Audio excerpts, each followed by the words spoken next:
New University of Otago research has shown children and adolescents who watch a lot of television are more likely to become involved in antisocial and criminal behaviour as adults.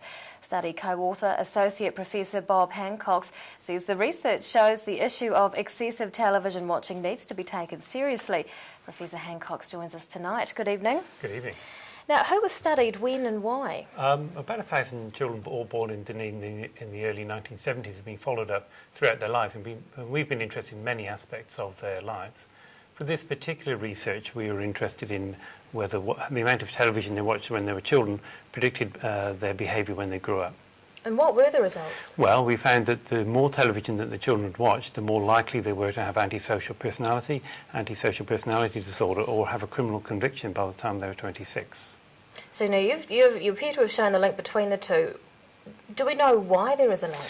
No, there's a lot of theories and there's a lot of research into short-term effects of television, and certainly watching violent television has been shown to alter the behaviour of children. And so that's maybe the main theory.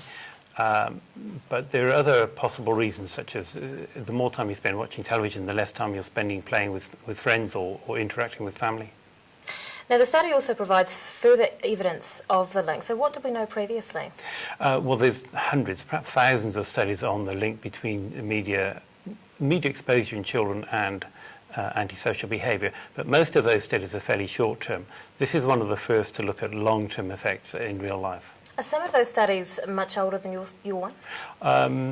Well, they've been going on for maybe 50 years. The amount of studies of short-term effects of media on children, but very, very few of them have followed up a group of children for this long. Has there been a lot of change over that potential 50-year span? There's certainly been a lot of change in television.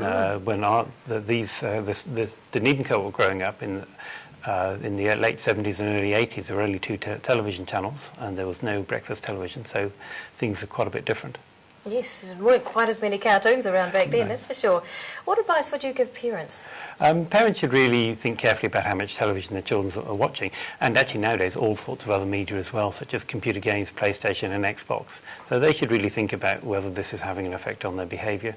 Perhaps limit the amount of television that their kids watch. Certainly not have a television in the children's bedroom.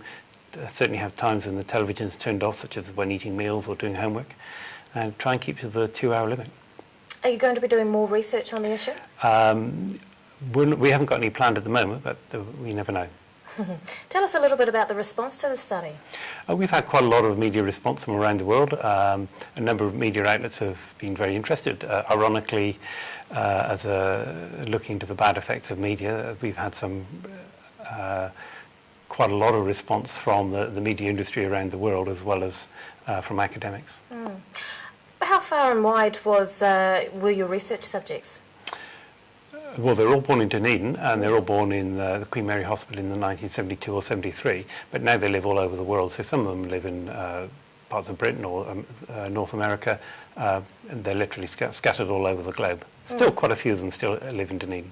And obviously the results would probably be different if you ran the study in different countries? I don't think so. I think the effects will probably be very similar. Okay. Professor Bob Hancox from the University of Otago, thanks for your time. Thank you very much.